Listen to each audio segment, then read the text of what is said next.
1. 2 months ago, due to a work promotion, I had to relocate to another city.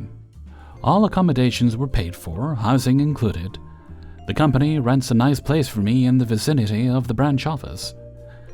It's a modern, minimalist 2-story house which I will be going to live in for the next 10 months. It's privately owned and comes with a spacious front yard and a small oval-shaped swimming pool in the spacious side yard adjacent to a gazebo, where I usually hang out on my days off. Sometimes my colleagues come over to use the swimming pool, which I have encouraged them to because why not? The owner of the house used to live in the newly built house for a couple of years before he and his family moved to another city to accommodate their kids' education, since they would be going to a university there. Everything was great and went smoothly until a few weeks ago. It was my day off. I was taking a nap when I woke up to loud splashing and people laughing and talking. Assuming it was probably just my friends showing up unannounced and enjoying their Sunday afternoon, I went back to sleep. But when I woke up a few hours later, I was shocked to find empty cans of Coke, cigarette butts, and food wraps strewn about on the ground near the gazebo. I rang my friends up to remind them to pick their shit up next time before leaving, but they told me they had no idea what I was talking about, since they hadn't come over that day. I resorted to random guessing. The neighbors had trespassed, thinking I was not home. But since I had no proof, no security camera around the side yard, and had no idea who the culprit was, I decided to wait and see. The following week, when I returned home after picking up lunch, I found 5 teenage boys hanging out by the swimming pool. To say I was surprised is an understatement. I asked them who they were and what they were doing at my place, and they told me they're the family of the owner of the house, and he told them that they could use the swimming pool whenever they wanted. I was shocked beyond comprehension. I told them that this house is being rented to me, and the rental cost has been paid fully, and the lease agreement is not even nearing the end of its terms yet. I am the rightful owner of it, at least for the next 10 months, and responsible for it, and I really don't appreciate them just showing up unannounced like that, when I am supposed to have the house for myself, legally, according to the lease agreement. One of them told me, "Ask my brother then. He told me we can still come over and use the swimming pool. We won't go into the house and touch your stuff or anything like that. It's just a swimming pool." Apparently they live in the same neighborhood and have access to the backyard, through which they get to the swimming pool because the owner gave them the key to it. I insisted that the house comes with the swimming pool and they have no right to just barge in whenever they feel like it.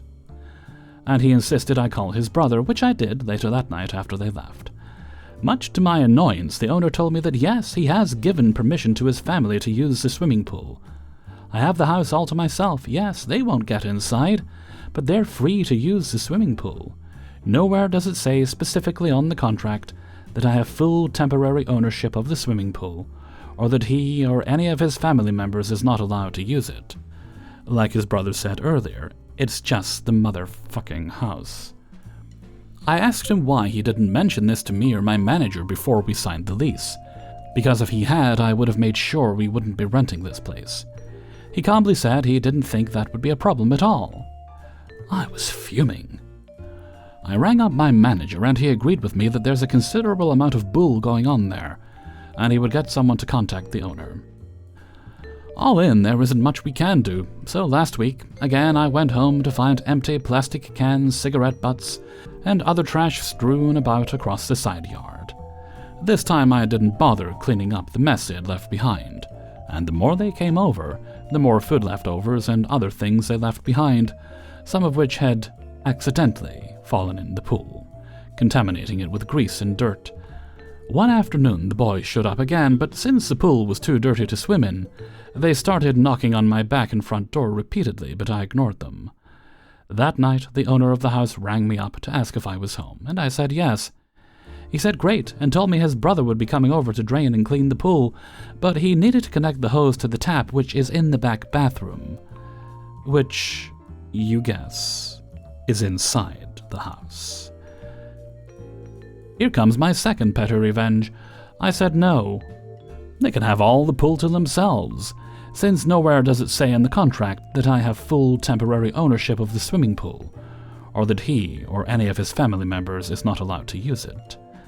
He tried to reason with me, saying it would only take a few hours for his brother to clean and fill it, and he'd be out of my face before I knew it was over. But I wouldn't budge. I recited to him the part of the lease agreement that says I have all the house to myself, which of course includes the downstairs bathroom. I even went on to warn him that if his brother or any of the family members tried to break in, I would make sure the police got involved. It's been more than a week now. They haven't shown up. The side yard and the pool are reeking of death, baking in the sun for days. I just close all the windows and turn on the AC. 2. I worked in the mailroom of a bank in 2005. I say mailroom, it was a section of the office floor that was surrounded by baffle boards to make an area we could sort mail in. Side note, the best part of the job was stacking the mail onto a little trolley and delivering it around the floor. Meant I got paid to be offered biscuits and have banter with lots of people. One side of the mailroom was a telephony apartment that handled all the secured collection calls, and since it was the only telephony department near us, we could hear every word from the staff. There was one woman who was particularly loud and super obnoxious, Brenda. Brenda was horrible. She had zero empathy and would refuse to budge to help people who were going through financial difficulties. I get that there is a limit to what you can do, but she seemed to relish the pain of people, and had a major attitude problem. The issue was she was great friends with the manager, so nothing ever seemed to be said to her, and she continued being a dillhole.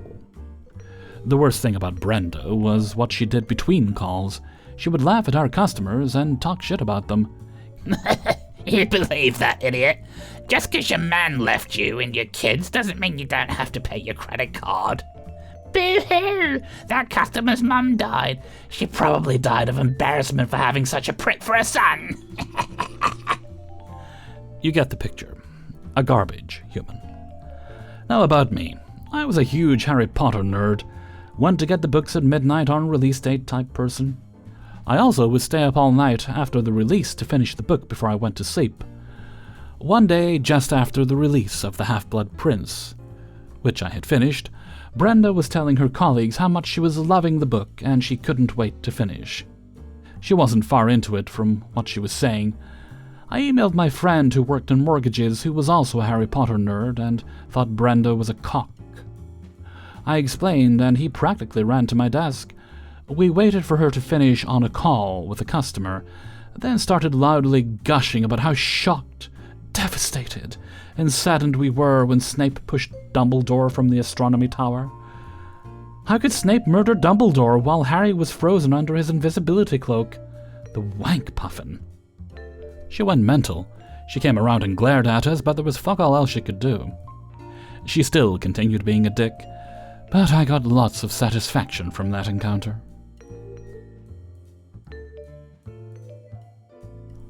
3.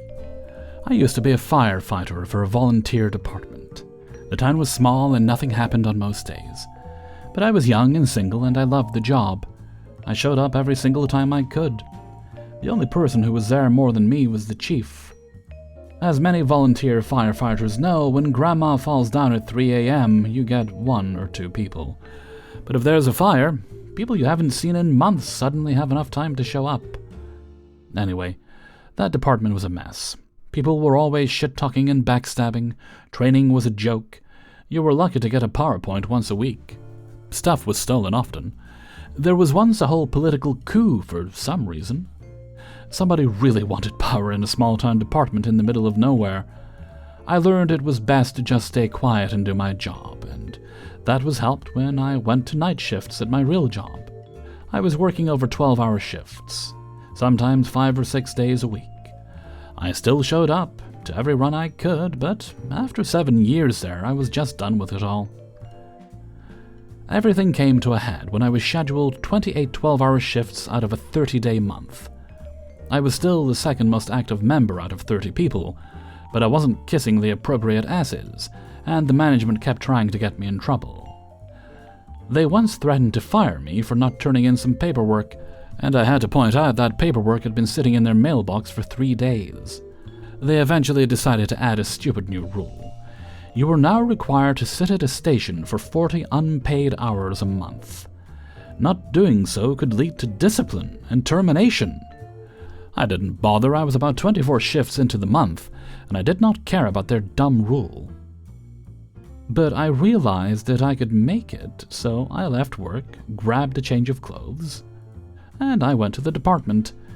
It was about noon, which was midnight to me since I worked nights. I tried to sleep on the rock-hard beds they provided. Not 30 minutes went by when the training officer kicked the door in and demanded that I get up to help with training. My role? I sat on a horse so it didn't move while somebody else practiced the pump controls. A sandbag could have done just as well. An hour later, training finished, and I tried to go back to sleep. I was told off again. I ended up hiding in the TV room so I could have some peace and quiet. They found me again and wrote me up, first time in years, for what amounted to not being enthusiastic enough about the job. I endured a lecture while trying not to fall asleep where I stood. I finally got to sit down when I got a text from the boss at my real job. They wanted me to work that night and wondered if I was available. I thought, you know what? I am available. And I left. A few days later, I got a nasty email from one of the guys who wrote me up, telling me they didn't like my attitude and that I needed to think about what I wanted. I thought about it and I realized I didn't want to deal with their shit anymore. So I wrote my resignation letter, went back to the station, gathered my personal effects, and I never went back. 4. Nearly 2 decades ago, I worked for a mortgage brokerage company that was in the same building and owned by a branch of that big bank that uses a stagecoach as a logo. All our accounts were through the bank. While working there, I also opened an account through the Stagecoach Bank. I'd been at that job for nearly a year and a half and had an account through the same bank.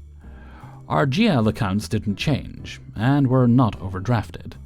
We paid said bank to print our weekly paychecks. As a brokerage, most of us were on a small base plus commission, and our support staff had a salary or hourly wage. I was a very, very young loan officer and lived pretty close to paycheck. I was moving and found a great apartment, and between my very tiny savings and weekly pay, I had my deposit and first. That Friday, when I received the check, I walked back down from 3rd floor to 1st and deposited the money into an account from the same bank to the same bank. They randomly decided to put a 10 business day hold on the check, and my deposit check and all transactions overdrafted, totaling about $750, and my deposit to the new apartment overdrafted, and I nearly lost the place I was moving to.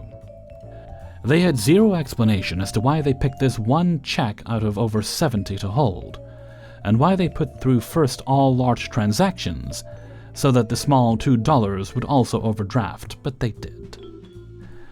As a courtesy, they waived some of the charges, but I was still on the hook for over half, plus I almost lost the apartment. And while living there 2 years, could now only drive a money order 30 miles away to pay rent. I paid all their stupid fees and signed paperwork to close account. They wouldn't fix their mistake nor give any explanation. 1 week later they called, and apparently they'd miscalculated, and I had 51 cents left, and couldn't close with a balance. I told them to mail me their stupid 51-cent check, and they said I had to physically go in. I refused, despite being in the same building. For over 12 years, I received a statement each month with the postal charges shown, and quarterly I'd receive a new card that I'd never activate again with postage. Because I'd answer calls, they couldn't close account as I could be contacted. They changed checking plans multiple times and called constantly to get me to change from grandfathered accounts. I'd merrily chat with the rep, but not budge. And I'd leave good reviews for them, but I'd happily listen to every argument to leave my old account system and count the hours that even minimum wage added up over the years and not change. 1 year I actually earned a couple of pennies even. Woohoo! Woo-hoo. More statements. I didn't love the waste of paper or plastic, but I did recycle it all. Finally, after over 12 years, they found a way to force me to change accounts or start charging a maintenance fee. I told them to mail me my check, and they finally complied. Idiots took over 12 years to do what I requested to begin with. Figuring just minimum wage and postage, not counting cars and other stuff, not refunding the stupid 51 cents after being a-holes. The branch manager was really nasty about their glitch, and then realized she knew me, but still made me pay a majority of those overdrafts. Worked out to about $1,780 base plus the rest. A-holes should have refunded the overdrafts and sent me my 51 cents. 5. Some years ago, I was working as a technical support agent. The US-based software company had chat, phone, and email support agents, but chose to skimp on the phone support, which included hiring foreigners and paying them less than minimum wage. They had 3 phone support agents, me being one of them, working through a 12-hour business day in 3 shifts. This meant that if you called in for phone support roughly within an agent's 4-hour shift, you'd get the same agent every day. Thing is, this software could be loaded as part of a US telephone carrier's business tools, if you paid extra. The carrier did offer phone support, general company support, and simple questions related to our software, but would forward more difficult and technical calls to us, or the customer could call us directly, which was more convenient, as you wouldn't need to go through the waiting times for the general support. I am not a US citizen, nor do I have a US accent, but grew up in a former British colony where English is typically the language of instruction, from kindergarten to university. Yes, I do have an accent. I suppose a mild African accent, more like you wouldn't need subtitles if I spoke to you. In fact, almost 99% of customers heard me clearly, even when I'd have to give them technical steps to follow over the phone. Heck, even today, as I run my travel and safari company, and I have to speak to people from different countries with different English accents, we all understand each other. One day, on a Thursday, I got a direct call from a white guy who sounded maybe 50 plus with a bit of a southern US accent, and the conversation went something like this. Hi, I'm a pinch of salt from X Software Company. How can I help you today? What in the name of Sam here? He finally comes back to, I can't understand you. Why can't I get someone from this country? Can't I get someone that speaks English? Now, unfortunately, our calls are recorded, and I knew that if I spoke my mind, it would probably come back to bite me. However, I knew that from his little rant he did mention an issue that could only be solved by our team and not the general support. To the best of my knowledge, the US phone carrier did employ US citizens for their general support, and the waiting time for the general support was about 1 to 1.5 hours. So, I knew that before he could be routed back to us, it would probably be after my shift was done for the day. Yes, that is possible. I can provide you with a support number that has US customer service agents. It's 800, I give him the general support number. He actually repeats the number back to me, and I confirm it. All this is happening in English? Obviously, it bummed me, but I've had worse before, so I was a bit happy that I could be petty. He actually calls back next Tuesday. Same number, same voice, and I'm nervous but completely ready to hear him rant of how I sent him on a wild goose chase. Blah blah blah, but surprisingly he somehow not completely understands my non-US English accent, explains his issue, and I solve it in roughly 5 minutes. No mention at all of the previous encounter. He even throws in a few dry jokes while I was working on his issue.